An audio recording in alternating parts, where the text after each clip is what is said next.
Christmas morning crashes into me like a brick through a window, the air thick with that fake pine stink from Dad's stupid candle, burning even though the tree's real, shedding needles like it's crying, like it knows this house is a lie. The living room's a dump, a war zone of memories nobody touches.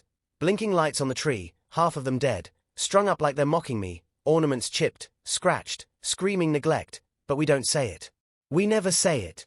Dad sprawled in his armchair, king of this rotting kingdom, slurping coffee that smells like burnt rubber, his face smug, like he's won something just by sitting there. The fireplace roars, pointless, it's 70 degrees outside, and I'm drowning in sweat, my flannel clinging like a second skin I can't rip off. My brother, Nate, struts in late, always late, grinning like he's the star of a show nobody else got invited to. Hair gel to a sheen, leather jacket Dad bought him for no reason gleaming like a middle finger. He's the golden boy, always has been, and I'm just the ghost nobody sees. Dad's in his element, handing out gifts like he's some warlord tossing scraps to dogs. Mom's gone, years gone, so it's just him, playing judge, jury, God. Nate gets a box, small, gold-wrapped, ribbon so shiny it burns my eyes. Dad's practically glowing, eyes wet, like he's about to cry, which is a joke because he doesn't feel anything unless it's for Nate. Nate rips it open, all drama, gasping like he's on a reality show, like the world's watching. A key. A house key, silver, glinting like it's laughing at me, spitting in my face. It's yours, son, Dad says, voice cracking like he's unveiling a miracle, like he's Jesus handing out salvation. The condo downtown. All yours. Nate's whooping, throwing his arms around Dad, and I'm sitting there, invisible, the air choking me, squeezing my chest like a fist that won't let go. They don't see me. They never do. Then Dad turns to me, no fanfare, no ribbon, no nothing. Just a plain envelope flung into my lap like it's junk mail, like it's nothing. Here, he grunts, no eye contact, no warmth, just a sound like his spitting. I don't touch it at first. It sits there, heavy, like a rock, like a curse, like something I know will cut me before I even open it. Nate still waving his key, babbling about skylights, rooftop decks, his voice a drill in my skull, slicing through me. Dad's nodding, soaking it up, smiling in a way he never does for me, never has, never will. I grip the envelope, my knuckles white, my heart pounding so loud I'm sure they hear it, but they don't. They never hear me. You'll understand someday, Dad says, low, like it's a secret, like he's doing me a favor by not making a scene, by not rubbing it in my face more than he already has. But I understand. I've always understood. I'm the leftover, the afterthought, the one who doesn't count, the one they don't even bother to pretend matters. I tear the envelope open, fingers shaking, ragged, like my thoughts are spilling out, bleeding onto the floor, staining the rug nobody's vacuumed in months. Inside, one sheet. No card, no note, no love, just a printout. A job listing. Data entry, some soul-sucking office gig, minimum wage, a life sentence to a cubicle with fluorescent lights that hum like they're laughing at you. At the bottom, Dad's handwriting, sharp, blocky, like he's screaming in ink, this is your speed. My speed. Like I'm built to rot, to sit in a chair and type numbers while Nate gets a penthouse, a life, a future. I can't look up. I won't. Nate's still talking, hardwood floors this, open plan that, and Dad's eating it up, his grin a blade in my gut, twisting, twisting, twisting. I fold the paper, shove it in my pocket, let it burn there, let it fester, let it eat me alive. They don't notice. They never notice. They don't care. I wasn't born this way, invisible, a ghost in my own house. I used to think I could earn it. Dad's love, his pride, a glance that wasn't disappointment, wasn't pity. I was 10, baking my own birthday cake, lopsided, too much flour, too little sugar, because Nate had a soccer game and Dad was too busy cheering, screaming his name, to care about me. No candles, no song, just me, alone in the kitchen, scraping batter off a spoon while they came home late, laughing, Nate's cleats muddy on the floor, Dad's voice loud, proud, for him. His first goal got a barbecue, half the neighborhood invited, kids I didn't know slapping his back, Dad beaming like he'd won the lottery, like Nate was the lottery. Me. I got a text, years later, when I won the science fair with a model rocket I built from scratch, stayed up nights, hands blistered from glue, eyes burning from no sleep. Good job, Dad typed. Nate's game ran late. That was it. No hug, no smile, no clap on the shoulder, just Nate, always Nate, stealing the air from the room, stealing the light, stealing everything. High school was a slow bleed, a wound that never closed. I worked nights, weekends, flipping burgers, scrubbing grease off my hands, saving for college while Nate got a car for his 16th birthday, shiny, red, like his ego, like his life. I graduated top of my class, full scholarship, stood on that stage, heart pounding, scanning the crowd for Dad. Empty seat. Nate had a tournament. My history teacher patted my back, said, "You're going places. Places like nowhere, like this house, like this Christmas," clutching a job listing while Nate holds a key, waving it like a flag, like he's won something I'll never even get to touch. Senior year, math prize. I stood under those gym lights, cheap plaque in my hands, shaking from pride and exhaustion, from carrying myself when nobody else would. Dad showed up late, left early, mumbled about a meeting, some client, some excuse. Nate's tryouts were priority. Always were, always will be. I used to wonder if I was crazy, if I was making it up, seeing shadows where there was light, inventing pain where there was none. But it's not in my head. It's in the key, the envelope, the way Dad looks at Nate like he's the sun and I'm just dust, just nothing. Favoritism doesn't whisper, it screams. It carves itself into every holiday, every dinner, every moment where love's supposed to be loud, supposed to be equal. Christmas after Christmas, it's the same. Nate gets the world, watches, laptops, futures, dreams. I get scraps, a gift card to a store I don't use, a sweater 2 sizes wrong, a lecture about realistic goals. Last year, it was a pen, cheap, the kind you lose in a drawer. The year before, a book I'd never read. Nate got a motorcycle, a trip to Europe, a life. I got "You'll understand someday." I'm done understanding. I'm done swallowing their poison, smiling like it's sugar, like it doesn't burn, like it doesn't kill me. I didn't want to come back this year, didn't want to step into this house, this trap, this lie. Dad called, voice thick with that fake concern, that crocodile tear tone, said he needed help with the garage, moving boxes, like I'm his maid, his servant, his nothing. I almost said no, almost hung up, almost broke free, but guilt's a chain, and I'm still stupid enough to wear it. Drove 3 hours, pulled into that driveway, same cracked pavement, same house with its peeling wallpaper, stale air, like stepping into a coffin that smells like lemon polish and regret. Nate wasn't there. Busy, Dad said, like it's my fault, like I'm the one who made him the golden child, the one who gets to be busy while I'm stuck here, hauling his junk, cleaning his messes. We spent the day moving boxes, Dad barking orders, me biting my tongue until it bled, until I tasted copper, until I wanted to scream. Dinner was worse, him droning on about Nate's new startup, some app nobody needs, nobody wants, while I chewed and nodded and screamed inside, screamed so loud I thought my skull would crack. Midnight, I couldn't sleep. The guest room, my old room, smells like dust, like failure, like me. My old drawings are still on the shelf, faded, forgotten, like they're mocking me, like they're saying, "You tried, and it didn't matter." I wandered downstairs, barefoot, heart racing, no reason, just restless, just broken. Dad's office door was open, just a crack, a mistake, a dare. He locks it like it's a vault, always has, like he's hiding gold, secrets, lies.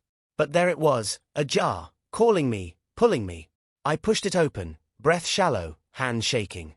The safe was out, door loose, like it was waiting for me, like it knew I'd come. I should have turned back, should have walked away, should have known better. But I didn't. I knelt, heart a war drum, and pulled out the files. Tax forms, deeds, bank statements, all neat, labeled. Dad's obsession with control, with power. Then I saw it, an envelope, sealed, his handwriting, to be opened upon death. My pulse was a hammer, my fingers ripped it open, no care, no caution, just rage. Inside, a will. Not the one he showed us years ago, when he sat us down, swore it was fair, split even, like he cared about justice. This was new, different, a betrayal in ink. My name was there, but not like Nate's. His was tied to the house, the car, the savings, the world, everything. Mine. A plot of land, some worthless field, no address, no value, nothing. Then the real cut, the one that stopped my breath. Bank records, my name, my signature, but not my hand, not my choice. Transfers, accounts, a loan I never signed, never saw. They used me. My identity, my future, shuffled like pocket change, used to fund Nate's dreams, his condo, his startup, his life. They built his world on my name, my credit, my silence, and they thought I'd never know, never look, never care. I sat there, desk lamp buzzing like a wasp, my heart pounding, my breath stuck, my hands shaking so hard I thought I'd drop the papers, drop myself, drop everything. They didn't just forget me. They stole from me, took pieces of me and gave them to him, like I was nothing, like I was theirs to use. I didn't say a word, not at breakfast, when Dad burned the toast and acted like it was fine, like he hadn't burned me worse, hadn't burned my whole life. Not when he asked if I'd applied to that pathetic job, that data entry cage, like I'm too small, too weak for anything else. I smiled, nodded, lied, left by noon, my hands shaking on the wheel, my vision blurred with rage, with hurt, with something I don't have a name for. Pulled my credit report that night, every line a fresh wound, a new scar, a mortgage I didn't take, a credit card I never saw, accounts opened and closed in my name, all tied to Nate's shiny life, his shiny lies. I called a friend, a lawyer, someone who gets it, someone who won't laugh or pity me. Sent her the files, no context, no tears, just facts, just proof. She called back, voice calm, words like knives. You could sue. Fraud, forgery, all of it. But you won't, will you? She's right. I don't want blood. I don't want revenge. I want them to choke on the truth, to see it, to feel it like I do, like it's burning them alive. We dug, me and her, quiet, careful, like pulling apart a bomb. Found the accounts, the transfers, the shell company Dad set up in my name, like I was a puppet, a tool. The condo. Mortgaged to hell to fund Nate's failed ventures, his app, his ego, his nothing. They thought I wouldn't notice, thought I'd stay quiet, stay small, stay theirs. I didn't. Set up my own LLC, anonymous, clean, sharp. Bid on the condo at auction, their pride, their joy, crumbling under debt they hid, debt they tied to me. I won. My name's on the deed now, not Nate's, not Dad's. Mine. I didn't tell them, didn't call, didn't scream. I waited, let it simmer, let it burn, let it eat me alive until the moment was right. Christmas again, same wreath, same chipped mugs, same air that feels like it's trying to choke me, to bury me. Nate's there, strutting, new boots, new ego, like he's untouchable, like he's earned it. Dad's by the fire, acting like he's earned his peace, like he's not a liar, a thief. I sit, silent, my gift, a plain box, no bow, no lies, under the tree. Nate opens his first, a watch, custom, probably worth more than my rent, my life. His all grins, all show, like he's on a stage and I'm not even in the audience. Dad hands me my box, no words, just a nod, like I'm nothing, like I'm less than nothing. I don't open it. I hand him mine instead, plain, heavy, final, like a guillotine. He takes it, confused, like I've broken the script, like I'm not allowed to have a move. Nate laughs. What, a book? Like I'm predictable, boring, small. I don't answer. Dad opens it, slow, like he feels the trap, like he knows it's over. Inside, an envelope, wax seal, my handwriting, my power. He breaks it, pulls out the papers, and his face freezes, eyes locked on the deed to the condo, my name in bold, the forged loan circled in red, my lawyer's letter promising war, promising pain if he pushes me. He doesn't speak. His hands shake, just once, then stop, like he's forcing himself to be stone, to be untouchable. Nate's clueless, still holding his watch, yammering about engraving, about nothing. Dad reads again, slower, like he can change the words, rewrite the truth, make it go away. I stand, calm, cold, my voice flat, sharp, a blade I've been sharpening for years. It's mine now. The condo. My name. My terms. Nate shuts up, his mouth hanging open, his eyes darting, confused, lost. Dad's eyes don't meet mine, can't meet mine, won't ever meet mine. The room's a void, a graveyard, silent, heavy, like the air's turned to ash. I grab my coat, walk to the door, my steps loud, deliberate, final. Snow's falling outside, soft, clean, washing away their lies, their theft, their world. I pause, look back, my voice low, cutting. Don't call. Not this time. Not ever. The door slams, the cold bites, but it's honest, it's real, it's mine. I'm done with their game, done with their lies, done with being their shadow. The condo's mine, but it's not about the walls, the view, the space. It's about the truth I clawed back, the pieces of me they tried to steal, the life they tried to erase. They'll never touch me again. The snow keeps falling, relentless, covering the world in silence, in truth. I'm in the condo now, My condo, not theirs, never theirs. It's not much, creaky floors, a window that sticks, a heater that groans like it's dying. But it's mine, and nobody handed it to me, nobody gave it to me, nobody let me have it. I had to take it, had to fight for it, had to bleed for it. I sit by the window, coffee cold, city lights blinking through the snow, through the haze. I think about calling someone, anyone, just to scream it, to make it real, to make it loud. But I don't. Some truths don't need witnesses, don't need applause, don't need anyone else to make them true. Some victories are just yours, raw, heavy, final. I think back to every Christmas, every birthday, every moment I stood in their shadow, swallowing their scraps, smiling like it didn't hurt, like it didn't kill me. I was 6 when I first felt it. Nate getting a bike, shiny, new, while I got socks, grey, cheap, the kind you lose in the laundry. 8 when he got a party with clowns, music, cake, and I got a card Dad forgot to sign, left on the counter like an afterthought. 12 when he got a new phone, all glass and gleam, and I got a lecture about responsibility, about being realistic, about knowing my place. I kept waiting, kept hoping, kept thinking if I worked harder, stayed quieter, proved myself, they'd see me, they'd love me, they'd care. But they didn't. They never would. They saw what they wanted, a daughter who didn't need them, who'd survive on nothing, who'd clean up their messes and never ask why, never demand more, never demand anything. The will was the final cut, the one that broke the skin and kept bleeding, kept burning. Finding it in that safe, seeing my name twisted, used, forged, it wasn't just betrayal, it was theft, it was erasure. They took my name, my future, my life, and gave it to Nate like it was nothing, like I was nothing, like I was theirs to use, to discard. I spent weeks after that night digging, clawing through records, calling banks, piecing together the lies, the truth, the pain. Every call, every email, every document was a knife in my hand. Not theirs, a weapon I could use, a way to fight back. I found the condo's history, bought with a loan in my name, defaulted when Nate's startup crashed, auctioned off when Dad couldn't cover it, couldn't hide it. They thought they could bury it, thought I'd never look, thought I'd keep playing the good daughter, the quiet one, the one who takes it and smiles, who takes it and breaks.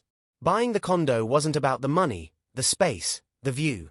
It was about taking back what they stole, about standing in their light for once and watching them shrink, watching them choke. I imagine them now, back in that house, staring at the papers I left, the deed, the proof, the truth. Dad's probably still silent, his hands locked around nothing, his control gone, his lies exposed. Nate's probably confused, his perfect world cracked, no script to follow, no lines to read. I don't care. I don't need their apologies, their excuses, their tears. I don't need them to understand, to feel it, to change. I needed them to know I saw it all, their lies, their favoritism, their theft, and I didn't break, didn't bend, didn't beg. I fought. The snow's thicker now, blanketing the streets, muffling the world, making it quiet, making it mine. I don't feel free, not yet, not fully. Freedom's not a house, a deed, a moment. It's the weight lifting, slow, heavy, like a chain I didn't know I was carrying, like a wound I didn't know was bleeding. I think about the years I spent trying to be enough, trying to fit into their story, trying to make them love me the way they loved Nate, the way they poured everything into him and left me with nothing. I think about the nights I cried alone, the days I worked until my hands shook, my eyes burned, my heart broke. I think about the moments I stood on stages, in classrooms, in my own life, waiting for them to show up, to see me, to care. They never did. But I did. I showed up, every time, for myself, for me, for the girl they tried to erase. I don't know what comes next, don't know if they'll call, if Dad will send another job listing, another jab, another way to keep me small. I don't know if Nate will text, acting like nothing's changed, like we're still close, like he didn't take everything I was owed, everything I earned. I don't know if they'll pretend it never happened, wrap their lies in Christmas lights, fake smiles, fake love. I don't care anymore. I'm not going back, not to that house, not to that role, not to that version of me who begged for scraps, who smiled through the pain, who let them carve pieces of me away. The condo's mine, but it's just a start, just a piece, just proof I can take what's mine, proof I can stand where they never thought I'd be. The snow falls, and I let it bury the past, let it cover the pain, let it silence their voices, their lies, their theft. I'm here, and I'm not invisible anymore. I'm not theirs anymore. I'm mine.